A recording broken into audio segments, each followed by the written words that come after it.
Hello, good evening. Welcome. We will be doing a presentation of first day for the USMLE Step 1, the really short version, or the path to USMLE success.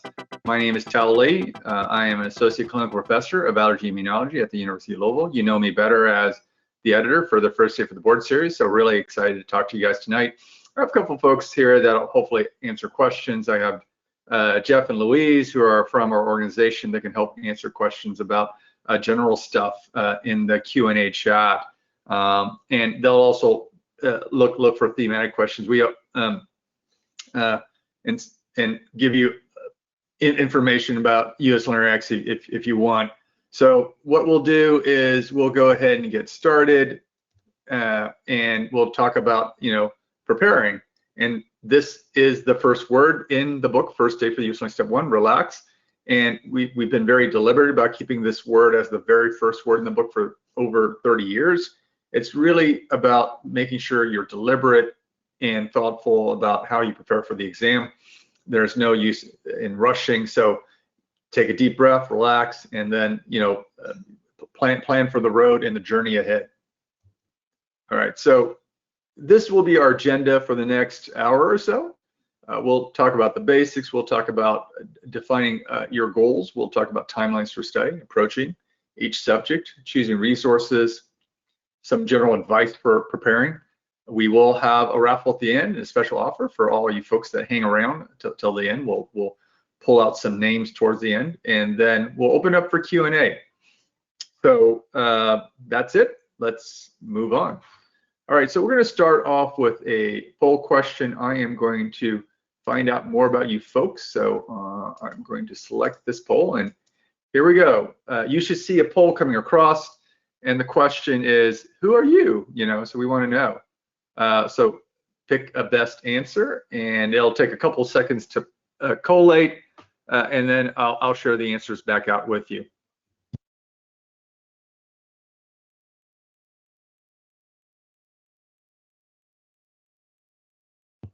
Okay, so about half of you have voted. I'm going to keep it open for another couple of seconds, and want to make sure we get decent participation. All right, looks like we got about 70% participation. That's good enough for me. Let's go ahead and close the poll, and I'm going to share the results with you folks. And what you can see is that majority of the folks here tonight are international medical graduates. We do have some U.S. students.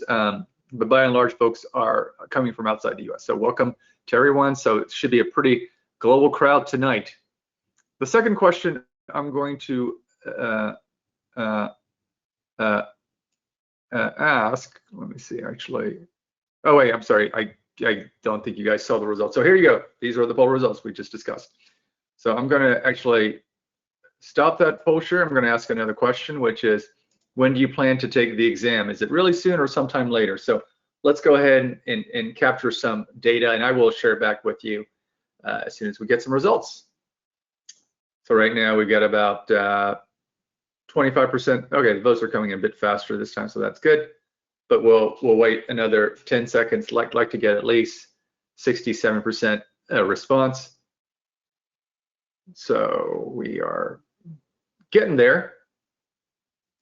Sometimes it does take a little while for the volts to roll in. All right, we've got, it jumped. So I'll go ahead and pause and close the poll, share the results, and you see the bulk of you folks are going to be taking it later this year. So actually not so much for the summer, which is obviously a high time, but really sometime in the fall or even next year. So that's there's there's a good you can start studying at any time, but it sounds like the majority of folks are planning ahead, which is a good thing. All right, so let's get back to the step 1 itself. So here we'll just cover the basics. This is a one-day exam, 8 hours total, 180 questions in 7 1-hour blocks. So that means 40 questions per block. You've got therefore 90 seconds per question. You have a minimum of 45 minutes of break time. And you can see, and we'll talk a little bit more in a second about how you can grow that. But you can see the schematic here, right? The blue squares here represent the 7 modules. There is an orientation module at the very beginning, which you can actually, go to the USMLE.org website and do right off their site. If you do that there before you go in the Prometric Center, and when you go in the Prometric Center, just go in there just to adjust your audio. You should be able to exit really quickly and capture most of that 15 minutes that's allotted for this orientation block, and therefore you should be able to start off with close to an hour of break time that you can parse through the day. And you'll be able to get even more if you exit these blocks early, and we'll talk a little bit about that in a second. All right, so the exam is single best answer questions. So that's pretty straightforward. You'll get a stem, or the case, you'll get a lead in, and you'll get several choices, and then what's the best answer. Some of the items will have multimedia. Almost all the questions will be scenario based, either clinical vignette or scenario based. And the majority of the test items will have multi-step reasoning. What does that mean? It means that they will integrate multiple concepts into the questions that you have to solve in a stepwise fashion to get to the answer. So, for example, we have a case here of a 32-year-old woman who presents with a 5-day history of occasional double vision and bilateral ptosis. Then it goes on to ask, what is the most appropriate diagnostic test? So if you look at this question, the first thing that comes to your mind is you've got a case, you got an unknown, and you're going to wonder, well, what's the diagnosis, right? But that's not what they're asking. They're asking, what's the most appropriate test to make that diagnosis, right? So now you realize that's a 2-step question. So you have to, the logic here would state that you need to figure out what the most likely diagnosis, and then what is the test to confirm that diagnosis. So in this case, a younger woman who has double vision that's symmetric, and the droopy eyelids, so it's all kind of around her eyes vision. This would look like a good case for myasthenia gravis. You can also argue for multiple sclerosis, but they tend to have more asymmetric unilateral findings. And again, here what you're seeing is bilateral ptosis, so it appears to be symmetric. So if you do believe that this is myasthenia gravis, what is the most appropriate diagnostic test? In this particular case, it will be anti-acetylcholinesterase antibody assay. The classic answer, maybe several years ago, would have been idurofonium, which is a short-acting acetylcholinesterase inhibitor. So it's a bit of a challenge, and so when you're given that, the ptosis goes away temporarily. It's also known as the tensilon test, but that's gone in the United States and throughout most of the world. It's still, I think, available in a couple of places. But again, that's an example of a 2-step question. You may occasionally run into 3-step questions. You may also see problem-solving questions where you're given data or a Western blot or something like that, and then you have to solve that or interpret the results. All right, let's talk about the interface of the exam. When you go into the Prometric Testing Center, you will be working with Windows PCs. The interface is very straightforward. You see that, here is the case, also known as the stem. And then here's the question, or what examiners will call the lead-in. And then you have your choices. You typically have 5 choices. Sometimes they may be as little as 4, sometimes they may be at 7.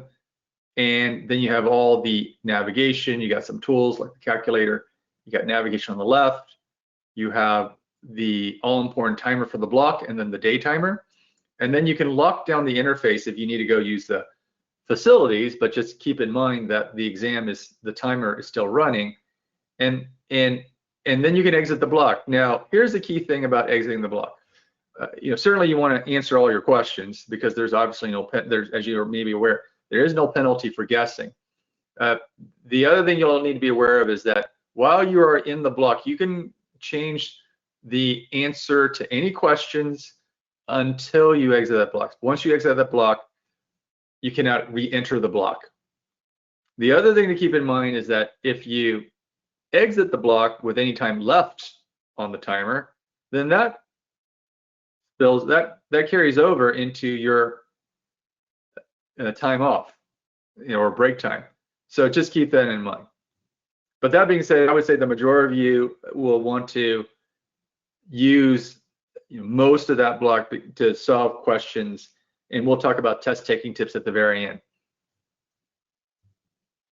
All right, as we all know, USMLE Step 1 is pass-fail. It's been that way for over a year now.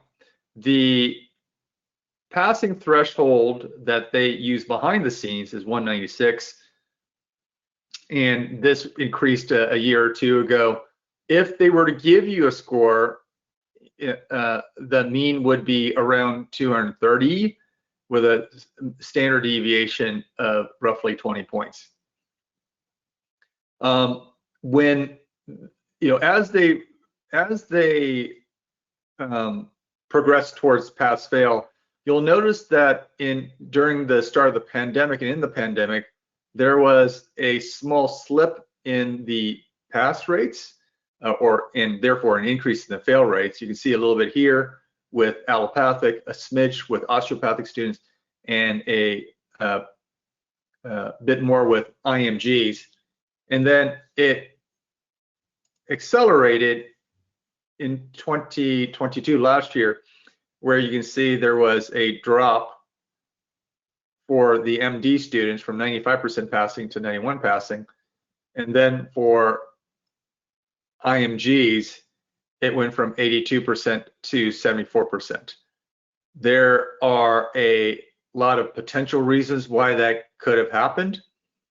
I think without proof, we think that the psychology of approaching the test changed for a lot of folks when it went pass-fail, and there was no longer a 3-digit scaled score to aim for. Like, folks were no longer aiming for a 250 or a 230 or whatever. It's just pass. It's possible that folks may have either underestimated or misestimated the exam, particularly those who might be at risk for failing in the first place. Otherwise, the USMLE said that there were no changes in the actual exam. And then I would say that the other major factor that's hard to account for, but certainly should have had an impact, is the pandemic itself. The world stopped, and even after the world started coming back, there's been issues with burnout, resilience, stress, during that time. And so that inevitably would have an impact on the preparation of many students in IMGs.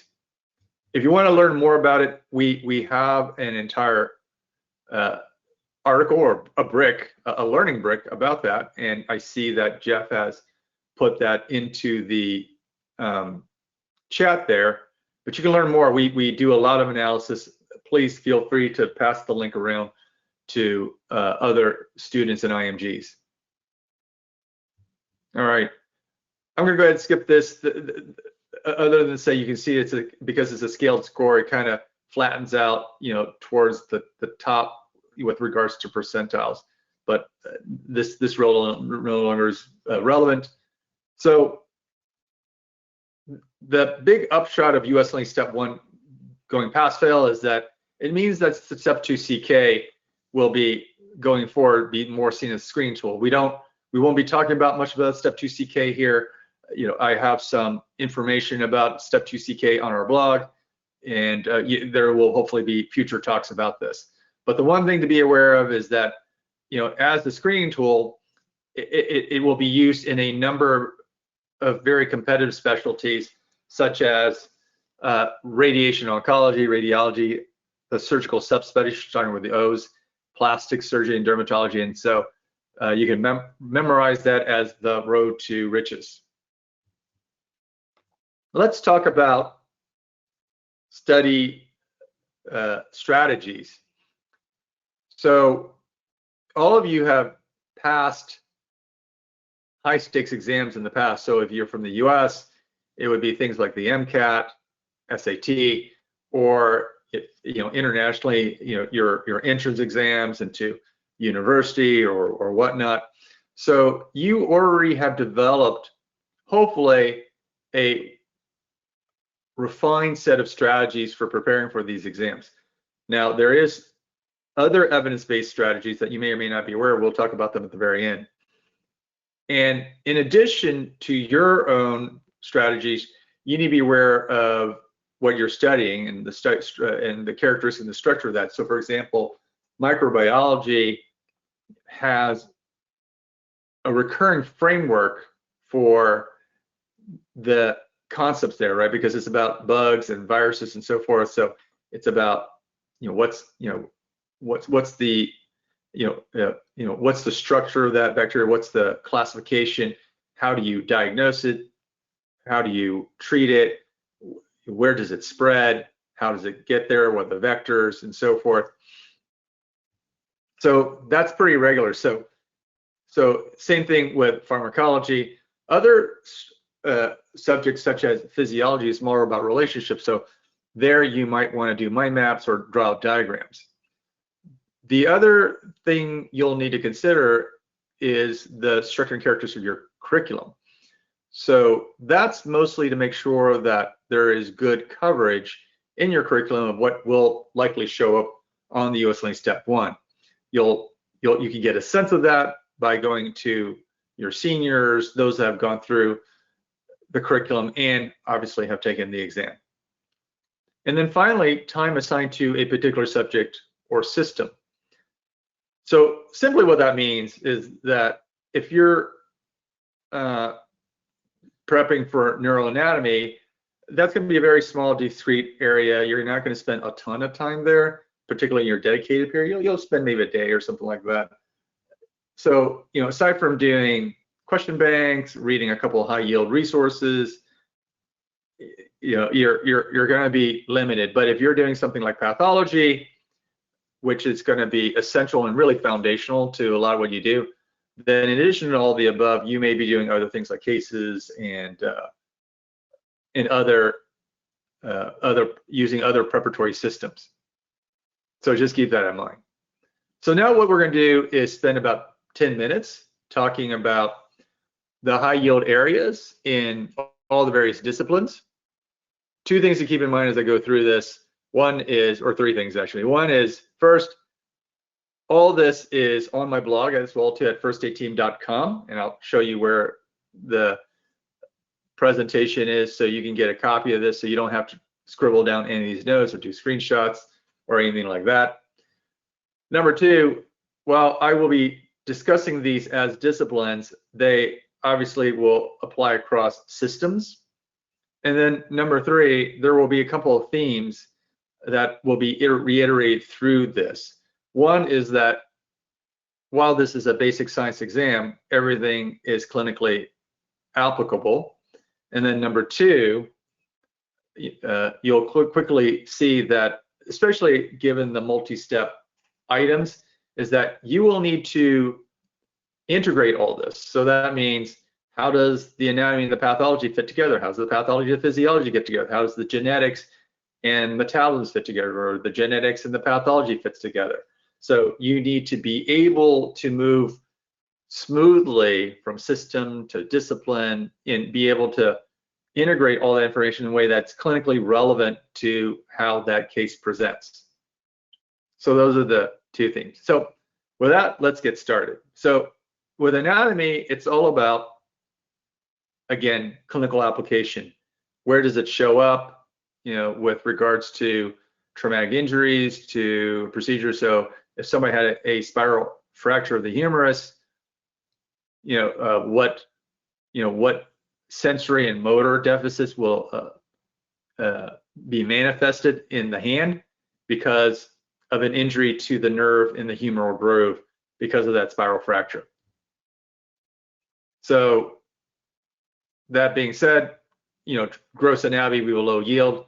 And then with regards to clinical imaging, you'll notice that, or with regards to, the types of images that show, it won't be gross anatomy. It will be things that show up in real life, like X-rays, CTs, and MRs, and you'll have to be able to identify both normal and abnormal anatomy from that. All right, now let's talk about biochemistry. So this will be one of the crammable disciplines. Again, it's crammable like some of the others because there is a recurring framework for a big chunk of the high yield facts and information. And that's mostly in the metabolic pathways, right? Because the metabolic pathways, you've got the beginning and the end, you got the enzymes, you got the substrates, and they're often associated with certain genetic diseases. So there's a regular pattern for how these things manifest, and so it's really plugging and chugging there. In terms of what else shows up, vitamin deficiencies are high yield, and with regards to the science side, they will want you to be familiar with certain lab and lab medicine techniques such as flow cytometry, RT-PCR, Western blots, that type of stuff. It's obviously used in science. It's also used in clinical diagnosis. Understand how they work, understand what data they produce, and be able to interpret that data in either a scientific scenario or a clinical scenario. So that's biochem.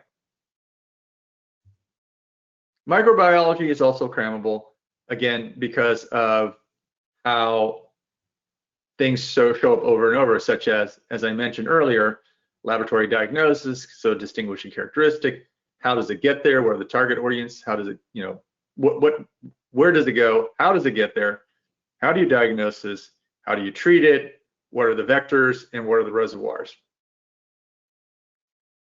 Keep in mind that we often equate micro with bacteriology, but there's so much more. And then recognize that on the immunology, immune response side, it's about what happens in normal immune response in health, and also in disease, and also what happens with vaccines. In the COVID pandemic era, we recognize how critical this all is. Next, we'll go to pathology. I mentioned earlier, big topic, can't avoid it, even if you're just quote unquote trying to pass. So there, it's really thinking through the hallmark characteristics of each condition and recognizing that if it's a major condition like hypertension, diabetes, asthma, you'll see lots of variations in how it presents. For example, asthma doesn't always present with shortness of breath and wheezing. Sometimes it can just present as a chronic cough, especially in children. And then that, oops, sorry. And then that may be it. Sorry, my smartwatch is acting up. With regards to the patient itself, you may see data with regards to age, gender, ethnicity, and so forth, and activity. And sure, if it's a person in a rose garden, maybe think about sports trichosis, but recognize that these are kind of these things don't necessarily have to quote unquote present classically, right? So a case of sarcoidosis doesn't always have to be a black younger woman. Could be a white male, for example. So just recognize that they will, while we learn about classic presentations, the USMLE recognizes that things can present different ways, and so you need to be aware of that. Finally, the path questions, the pathophysiology questions often are come along with photomicrographs, specimens, that type of stuff. And there's a tendency for all of us to look at these questions, or I'm sorry, look at the images first. Don't do that. That's a mistake. Now, if you go to our question dissection lab, we will teach you a repeatable 7-step method for systematically dicing questions, so you don't miss stuff and you don't get panicked and so forth. So you could use that, or you can use other techniques. But with most techniques, what I strongly recommend is that you don't look at the photomicrograph until you look at the stem first, because the stem provides, the case provides all the underlying context, so that you can then you can interpret the photomicrograph or the gross specimen appropriately. All right, moving on to pharmacology. Pharmacology is also crammable. What tends to be repetitive is mechanisms and toxicity. They used to also include treatment, but that got removed about 2 years ago. So you shouldn't see that anymore, and you should not be seeing that in the QBanks that you're using. The low-hanging fruit obviously would be the major prototypic drugs and the major variants. There are going to be some minor variants or some newer variants, and you'll want to go there if you're if you want to get most of the questions. In first aid, we do break it down into a set of categories: ANS, CNS, antimicrobial, cardiovascular, and onc drugs, and we cover most of the basics in the book and through the systems. And then remember, because it's pharmacology and it tends to be tied to therapeutics at some level, at least at a class level, and so you'll often see it tied to pathophysiology, other systems. So you'll often see this again as part of multi-step questions. So not a surprise there. And again, remember, getting back to what I said earlier, as you do this, you'll need to keep integrating and look for clinical applications. Physiology tends to be concept-oriented, as I mentioned earlier. So diagramming works well, mind maps work well in terms of trying to understand the relationship between hormones, like as part of the, like the HPA axis and things like that. And so you'll see these obviously with in case-based scenarios, integrated with pathology and other disciplines. Psychiatry is our mix of a number of related fields, including psychology, sociology, psychopharmacology. There is a tendency for us to focus on certain high-yield areas like mood disorders, but there's plenty of others, and we list them out here, and you should be familiar with them all because, again, it's all going to be fair game. And also going to be high yield once you get into the clinical wards. Public health. So this is kind of growing actually in some ways beyond public health. You can almost call it health system science. That's kind of a new term for a lot of these related subject areas. So it does include biostats, epi, ethics, and healthcare law, which has been around forever. But in recent years, they've added healthcare delivery, patient safety, quality improvement, and more recently, patient-doctor interactions, which they've expanded. And so you'll see these scenarios where you're presented with a question, a patient asking you about something, complaining, or has a concern about something and whatnot, and then how do you address that concern with that patient or their family? And you'll have specific quoted responses that you can reply with. All right, so that's a quick walk through the various disciplines, and again, just the takeaway message is that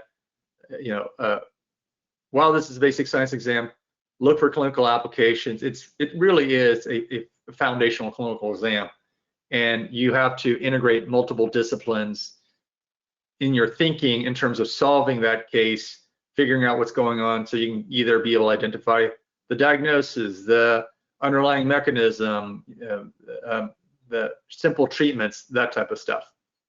Sorry, not treatments, but class therapeutic or class effects. All right, let's go on to talk about review resources. How do you prep for this exam, or what do you use? So as you can see, there are many things you can use out there. There's text reviews, of course, like first aid. There are question banks like USMLE-Rx. There's videos, there's flashcards, there's review courses, and there's lots of digital apps out there. So, how to make sense of all the resources out there. So first of all, we provide a consumer guide, if you will, or an Amazon review, if you will, of all the major resources there. You can go to First Aid, the book, and check it out in the back. We also provide an expanded version of those reviews on our blog at firstaidteam.com. I'll show it to you in just a little. It's a free service. The 2023 reviews are on our blog, and feel free to check them out. Even if you have an ordered version of First Aid, it's absolutely free. So that's that. Next step is think about using those resources early, along with your studies, especially if you're still in med school. And given that a lot of this stuff ties directly to what you've been doing for the first couple of years of med school, it makes sense to integrate where you can. And also think about buying only what you can use. Fortunately, all the digital apps are on demand, and most of the books are available through Amazon, Barnes & Noble, and related services in 1 or 2 days. So you don't really have to hoard any books or anything like that. Lastly, recognize that not everything is good for everything. It's rare that that's the case. So think about whether one resource may be good for micro, but something else may be better for farm. So just keep in mind that there is some variability in the quality of resources across disciplines and organ systems. So now I'm going to pause. Hope you guys haven't fallen asleep, because I have been chatting for a while. But I do want to ask a question. I want to find out about what resources you are using or plan to use. And you can see there's several classes, and there's no right or wrong answers. And so it could be all of the above, or it could be only 1 or 2 of the above. So take your time and check all the ones that you think you'll be using. And for most of you, it'll be a couple. So I will leave it open for about another 15 seconds, because I know it takes a little time for people to get their votes in, and then we'll share the responses.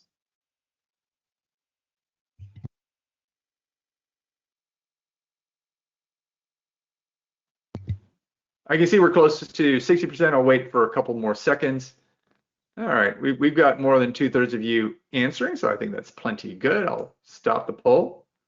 I will share the results, so you can see that almost everybody virtually everybody uses question banks, and then there's a ton of folks that use review books and videos, and then there's a mix of folks that are using flashcards and mobile apps and stuff like that. So there's no one right or wrong answer. As you can see, a lot of folks are using a mix.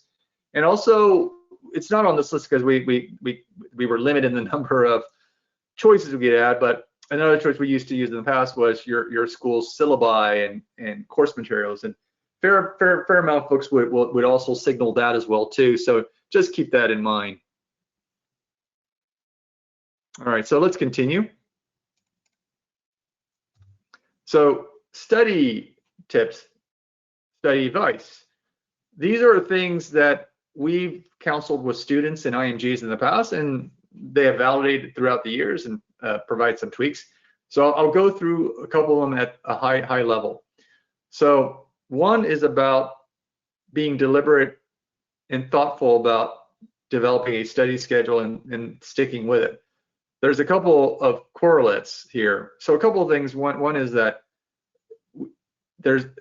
when people get stressed, they sometimes will change up their study schedule because they feel like there's pressure to study immediately what they don't think they know, because there's that fear there, and then they abandon their study schedule. So there's a couple of ways of getting around that, and I'm going to skip around. One is making sure you don't overschedule. So I'm going to skip to the 5th point here. So make sure you have a day off every week, just even for personal stuff, to be with friends and family, that type of stuff. It's not here, but you also want to leave a couple weeks towards the very end of either your dedicated or whenever, so you can go back and review areas that you're still not as comfortable or not as confident in. And make sure it's data driven. You use the self-assessment exams and so forth to drive those decisions. But you got to make sure you build in time for that in your schedule. We do have a checklist at the front of the book that will help you with your planning, particularly for you folks that are planning multiple months in advance or even years in advance. And again, we want you to kind of keep the long view. The other thing is, while we don't want folks to cram, we generally don't think that's a good idea. In the last week or two, you might try to cram, you might be able to cram a couple of things, because again, it's all about short-term memory. We all recognize that things in short-term memory don't stick around for long, but if you only have a week to go, then as long as you can get up across the finish line, it's probably okay. The other thing to keep in mind, and I mentioned this before when I talked about using your school syllabi, if you already learned something that's considered high yield, then it should be easier to relearn that versus previously learned material. And then, as you heard me say earlier, integrate, and be able to clinically apply everything with regards to explaining or coming to the diagnosis or critically thinking through stuff. So that's just some general advice that's worked well over the years. All right, let's talk about testing. So with testing, as you mentioned earlier, this is a computer-based test, CBT. Do that tutorial on the website. Recognize that there's also some keyboard shortcuts. Most people don't use it, but just in case, it's also possibly helpful for those that have challenges or whatnot. So, so this gives you another option. And then the last thing is mixing Q&A throughout and at the end. And there's some evidence in a number of journals about the testing effect and using testing for learning. And that was not only proven through major journals like the Journal of Science, but then popularized by the media like New York Times. So here on the front page of the New York Times, the science section, they showed that people who studied by self-testing, that's called retrieval practice. Self-testing, either they made up their own questions or they use third-party question resources like question banks like ours, do better than if you were just repeatedly cram the same content or just study it once or use concept mapping. And this effect holds up even if you are studying complex inferential material or self-testing with that type of stuff. When it comes to computer-based testing options, there are a couple, and fortunately not everything costs money. So for example, there's the USMLE sample test that are better known as the free 120 that's helpful for format familiarity. There is the NBME Comprehensive Basic Science Self-Assessment, so CBSSA. That's helpful for benchmarking. There's usually 5 to 7 forms that are floating out there every once in a while. They're always introducing new ones and retiring old ones. And they cost anywhere between $50 to $70. They will give you a histogram of your performance. The newer versions will also give you answers, and I think the very newest versions will also give explanations. So they're becoming more and more capable.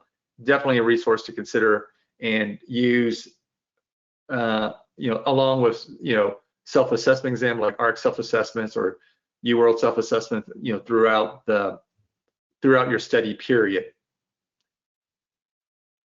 Then finally, there are Q banks, just like ours, and they're helpful for practice studying and simulation, and also predicting how you will do on the exam. One thing you'll notice with USMLE-Rx, we continue to give you what your hypothetical 3-digit score is. The reason we do that is we think that that is actually a good psychological motivator. Again, with the exam going pass fail, we think students and IMGs unfortunately got, last year particularly, got lulled into either a false insecurity or they just didn't have the feedback that drove them. So we believe that still providing a theoretical numerical score, if they were given to give, is something that's worth having. So you should still, for example, if you want to do quote unquote really well, you should still be aiming for a 250, at least on our simulated exams or our exam predictions. So number one, you would be extremely low risk for failing. Your fail rate would be nil if you were getting 250s consistently in our simulations and so forth. And then number two, it turns out that if you do well on the step one, not just pass, but pass strongly, even though they'll never tell you, it sets you up for strong performance for the step 2 CK where that really matters. And I've seen, and I've talked to deans where when students in IMGs fall off the track where they're just barely getting by, or they failed their step one and then they just pass it the second time, they're already behind because it just builds, and unfortunately, and so they don't perform well on the shelf exams on their clinical clerkships, and the students in IMGs also, have a harder time getting the score they want on the step 2 CK. So it all builds. So don't neglect the step one just because it's pass fail. You want to do strong. All right. So let's talk about the research behind preparing for the USMLE. So it turns out that there are a couple studies, and I'll kind of quickly summarize the key takeaways.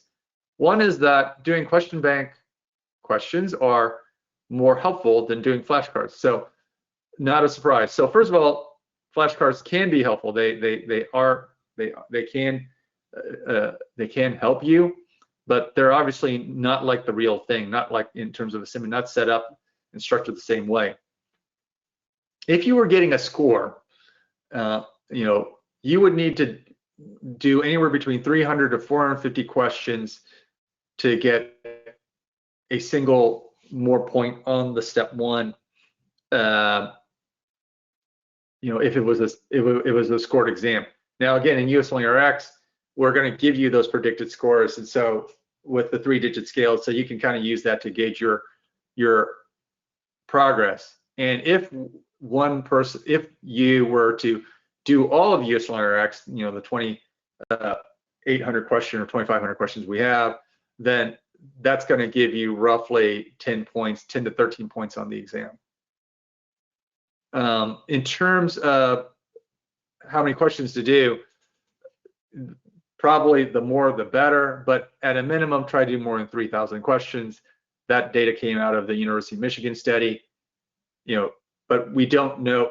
But again, as I mentioned, if you do more, then it helps, especially if you can do unique questions, because it turns out that if you repeat the question, it doesn't help you. Now, it may be just useful for general studying, understanding, but then the actual outcomes on the exam, it doesn't quite budge. The reason being is that when you're looking at repeated multiple choice questions, you've seen them before, and even if you quote unquote don't quite remember it, subconsciously some part of you still saw it, and you're familiar with it, and occasionally you'll be able to solve it, not through genuinely solving the question, but through some weird artifact, like the patient came in wearing a red shirt and somehow that stuck out, and then now you recognize that you're dealing with a myasthenia gravis case or whatever, when those two facts had nothing to do with each other. So the term there where you feel familiar and you feel like you're gonna do better, but where it doesn't work is called fluency. So fluency can actually work against you.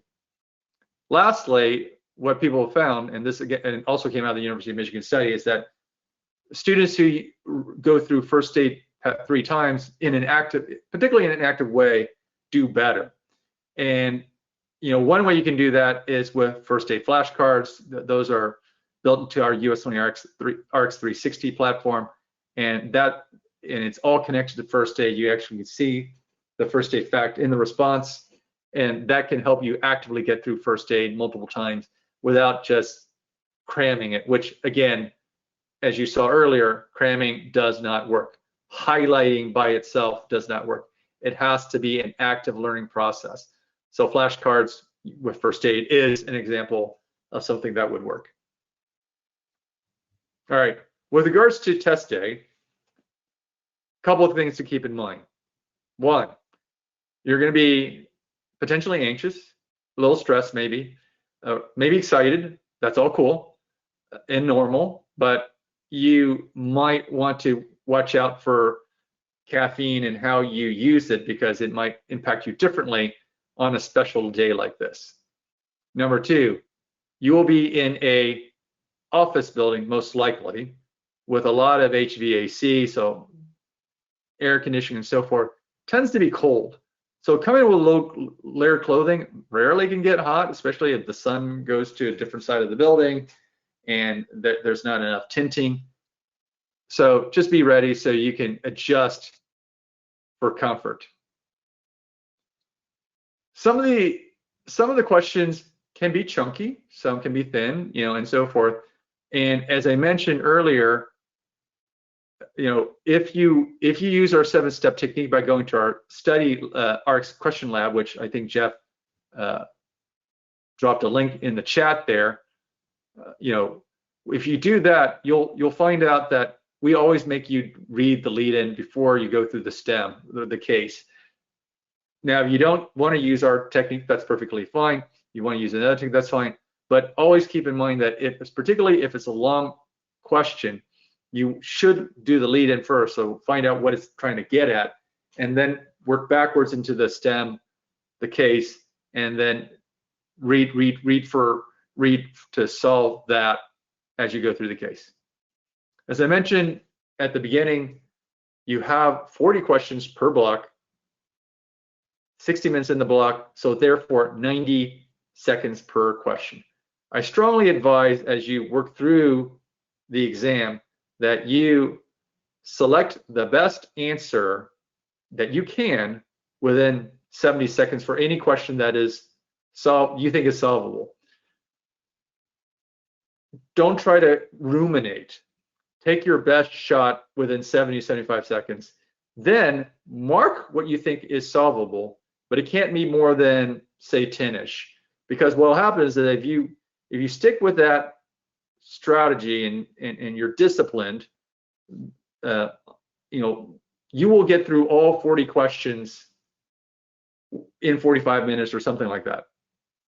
And then you'll have 10 to 15 minutes to go back and spend time trying to solve perhaps solvable questions. Keep in mind that it's okay to change your mind on a question if you have good self-evidence in terms of how you logically reason things out. People say you should not second guess yourself, but it turns out that the data actually proves the opposite. And this is actually proven on old USMLE tests and BME tests, and also in other tests like the SATs. So just keep that in mind. There again is you have that 45 minutes for breaks. You can use that for snacks, light lunch. You will obviously won't be able to eat something much, but you want to and you want to also make sure you don't eat anything heavy, and also you want to time your breaks for when your energy may be low, so you can kind of recharge. If you kind of want to find that pattern in USMLE-Rx, you can set up for a full day exam. You can reserve those items for a full day exam, and then go back in and do the full day, and then see where your energy level, so you can strategically schedule your breaks, your snack breaks, your light lunches and whatnot. Lastly, keep in mind, as I mentioned earlier, that there will be questions that are quite solvable, somewhat solvable with a lot of thinking, and then some unsolvable questions. Your job actually is to, and I think it is a skill that you can develop, is to quickly identify the questions where you have no idea what's going on. It just didn't show up in your curriculum. It just didn't show up in your prep. It happens, right? There's a lot out there in the USMLE blueprint, by the way, that often, that's not covered in testing, maybe not be covered in first aid, or not covered well enough in first aid, and then you're caught short. The other thing, FYI, that happens is that there are experimental questions or questions that they put in there that are there for statistical diagnostics, psychometric diagnostics. So they're trying to ensure that the integrity of that form, and so it doesn't count. And there could be several, maybe dozens of those on the exam, these experimental, that don't count towards your final score. So if you've run into something that's not solvable, don't worry about it. Pick a letter. In my study group in med school, we joked about the C reflux, because there are these things called C-type nerves, and you know, pick a letter, check it off, especially if you can't eliminate any of the distractors, and then move on. And again, if you can recognize, like within the first 20 or 30 seconds, that this question is completely unsolvable, then check it, don't even look behind, and save the remaining 60 seconds or whatever for another solvable question. All right. But again, that takes practice, that skill. You gotta then do a post-mortem on that in terms of how you do the timing.